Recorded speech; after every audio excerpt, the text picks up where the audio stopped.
Not in Jurassic Park.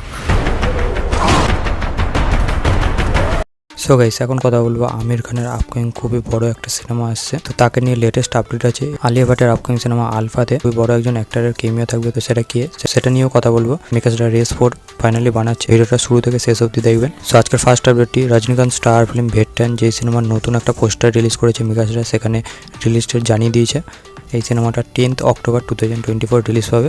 মানে সেই ডেটে তামিল ইন্ডাস্ট্রির আরও এক বড় বাজেটের সিনেমা কাঙ্গুবাও রিলিজ পাচ্ছে।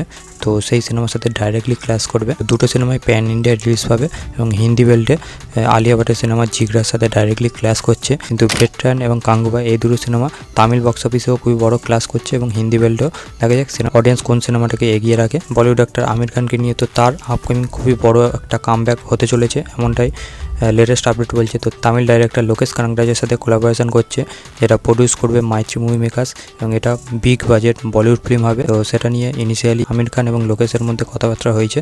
তো এটা অলমোস্ট কনফার্ম হয়ে গেছে, নানান সোর্স থেকে আপডেট বেরিয়ে আসছে। তো এটা যদি পুরোপুরি লগ হয়ে যায় তো খুবই শীঘ্রই এর অফিসিয়ালি অ্যানাউন্সমেন্ট আমরা দেখতে পাবো। লোকেশ এখন রজনীকান্তের সাথে কুলি সিনেমা শুটিংয়ে ব্যস্ত। তো তারপরে সে ক্যাথি টু এর কাজে হাত দেবে। তো তারপরে গিয়ে ফাইনালি এই সিনেমাটা হবে। আপনার দেখা যাক সেটা হয় কিনা। নেক্সট আপডেটটি আলিয়া ভাটের আপকামিং সিনেমা আলফাকে নিয়ে, যেটা স্পাই ইউনিভার্সের নেক্সট সিনেমা। তো সেই সিনেমাতে আলিয়া ভাটের সাথে সরবারি আছে এবং মেন ভিলেনের রোলে ববি দেওয়াল। তো সেই সিনেমায় আলিয়া ভাটের মেন্টারের ক্যারেক্টারে আমরা ঋত্বিক মানে কাবিরের ক্যারেক্টারটাকে, তার এই সিনেমায় কিমিও অ্যাপিয়ারেন্স থাকবে। এর আগে শোনা গেছিলো যে পাঠান মানে শাহরুখ খানের ক্যারেক্টারটা হয়তো আলিয়া ভাটের মেন্টার হবে। তো আপনার দেখা যাক ফাইনালি কাকে আমরা এই সিনেমায় কিমিওতে দেখতে পাই। এছাড়া ঋত্বিক এবং জুনিয়র এনটিআর সিনেমা ওয়ার 2, সেই সিনেমাটা শুটিং পোস্টপন্ড হয়েছে। তো সেই সিনেমা শ্যুটে রিসেন্টলি একটা অ্যাকশন সিকোয়েন্স, বড়সড় অ্যাকশন সিকোয়েন্সের শ্যুট হচ্ছিল। সেখানে জুনিয়র এনটিআর হাতে চোট পায়। তো সেই কারণে তাকে 2 মাসের রেস্ট নিতে বলেছে। জুনিয়র এনটিআর পোর্শন অক্টোবর মাস থেকে স্টার্ট হবে, কিন্তু সিনেমাতে কিয়ারা আডবানিও আছে। তো তার অ্যাকশন সিকোয়েন্সের শ্যুট এখন রিসেন্টলি চলছে। সালমান খানের upcoming cinema Sikandar, director AR মুরুগাদাসের সাথে। তো সেই সিনেমাতে শোনা যাচ্ছে সালমান খানকে আমরা ডবল রোলে দেখতে পাবো। এই সিনেমার শুটিং এখন বন্ধ আছে। নেক্সট শিডিউল একটা বড়সড় অ্যাকশন সিন দিয়ে স্টার্ট হবে 22 আগস্ট থেকে। এবং সেই সিনের জন্য 10,000 পিস্তল এবং বুলেট অর্ডার দিয়েছে মেকার্সরা। তো দেখা যাক সেই সিনটা কতটা জ্ঞানজিয়ার হয়, সেটা যখন সিনেমাতে আমরা দেখবো কতটা এলিভেশন করতে পারে সেটাই দেখবার হবে। এছাড়া জুনিয়র এনটিআর এবং প্রসাদ নীলের আপকামিং সিনেমা ড্রাগন। তো সেই সিনেমার বাজেট জানা যাচ্ছে, সিনেমাটার বাজেট 350 কারোর হবে। এটা একটা ম্যাসিভ বাজেট, দুজন অ্যাক্টর এবং ডাইরেক্টরের জন্যই খুবই বড় বাজেটের সিনেমা হবে। তো তার লাস্ট সিনেমা ছিল প্রসাদ নীলের সালার, যেটা 270 কোটিতে বানিয়েছিল। সেটা বেশ ভালোই সাকসেসফুল হয়েছিল। প্রোডাকশন হাউস তাদের উপর ভরসা করছে। আপনার দেখা যাক সিনেমাটা বক্স অফিসে এসে কেমন কি কালেকশন করে দেখাতে পারে। প্রভাস এবং হানু রাঘাপুরীর অফিসিয়ালি অ্যানাউন্সমেন্ট করে দিয়েছে, পূজা সেরেমনি রাখা হয়েছিল। তো সেই সিনেমাতে আমরা কি কাস্ট দেখতে পাবো এবং কোন টাইম লাইনে হতে চলেছে সেসব কিছু জানতে পেরেছি। তো এই সিনেমাতে আমরা প্রভাসকে দেখতে পাবো। এছাড়া একজন ইনস্টা ডিলার ইমান ইসমাইল এই সিনেমা থেকে ডেবিউ করছে প্রভাসের অপোজিটে। এছাড়া মিঠুন চক্রবর্তী এবং বলিউড অ্যাক্ট্রেস জয়া প্রাদাকে আমরা এই সিনেমায় মেন কাস্টে দেখতে পাবো। সিনেমাটা 1940s বেস হবে।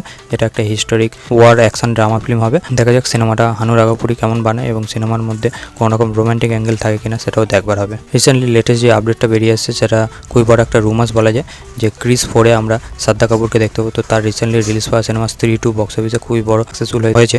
তো সেই কারণে তার নাম বড় বড় সিনেমার সাথে যুক্ত করা হচ্ছে। আপনার দেখা যাক সেটা পরবর্তী সময় ফিউচারে আমরা দেখতে পাই কিনা। পবন কল্যাণের upcoming action thriller film OG. তো সেই সিনেমার আগেই আপডেট দিয়েছিলেন যে টিজার 2 সেপ্টেম্বর আসতে পারে তার বার্থডে উপলক্ষে। এখন যে আপডেটটা বেরিয়ে আসছে যে মেকার্সরা প্ল্যানিং করছে 28 মার্চ 2025-এ এই সিনেমাটা রিলিজ দেওয়ার। এবং সিনেমার শুটিং পোর্শন খুব বেশি কিছু বাকি নেই, অলমোস্ট 70-60% শ্যুট হয়ে গেছে। তো দেখা যাক ফাইনালি মেকার্সরা অফিসিয়ালি রিলিজ ডেট কী রাখে। তো আমাদের Indian greatest cricketer Yuvraj Singh তার বায়োপিক হতে যাচ্ছে, যেটা প্রডিউস করবে টি সিরিজ, যার আজ অ্যানাউন্সমেন্ট করা হয়েছে। এছাড়া সিনেমায় কে ডাইরেক্টর হবে বা কে যুবরাজ সিংয়ের রোলটা প্লে করবে সেই সব নিয়ে কোনো আপডেট বেরিয়ে আসেনি, যেটা পরবর্তী সময়ে আপডেট আসবে। এছাড়া যেটা বড় আপডেট সেটা হলো রেস 4 থেকে। তো রেস 4 ফাইনালি মেকার্সরা বানাতে যাচ্ছে এবং সাইফ আলি খান আরও একবার ব্যাক করছে রেস 2 এর পরে। তো তাকে আমরা আরও একবার দেখতে পাবো রেস 4-এ এবং এই সিনেমার কাজ নেক্সট ইয়ার থেকে স্টার্ট হবে। আজকে লাস্ট অ্যান্ড ফাইনাল আপডেটটি জিয়ান বিক্রমের রিসেন্টলি রিলিজ পাওয়া সিনেমা থাঙ্গালেনকে নিয়ে। তো সেই সিনেমাটা তামিল এবং তেলেগু ল্যাঙ্গুয়েজে রিলিজ পেয়েছে এবং সিনেমাটা ভালো রেসপন্স পাচ্ছে, বক্স অফিসে ভালো কালেকশন করে দেখাচ্ছে। তো সেই সিনেমাটা এরকম একটা অডিয়েন্সের থেকে রেসপন্স হয়েছে, যেই কারণে মেকার্সরা চাইছে নর্থ ইন্ডিয়াতে রিলিজ করতে। তো হিন্দি ট্রেলারও এসেছিলো তো তাই মেকার্সরা এবার এই সিনেমাটা 30 আগস্ট হিন্দি বেল্টে রিলিজ করছে। তো দেখবার হবে নর্থ ইন্ডিয়াতে এসে সিনেমাটা কোনো রকম কামাল করে দেখাতে পারি কিনা। তো এই ছিল আজকের বেশ কিছু লেটেস্ট আপডেট। আপনাদের কেমন কি লাগলো অবশ্যই কমেন্ট করে জানাবেন। আমার এই ভিডিওটা ভালো লাগলে লাইক করবেন, শেয়ার করবেন, চ্যানেলে নতুন চ্যানেলটিকে সাবস্ক্রাইব করে দিয়ে যাবেন। Till then by.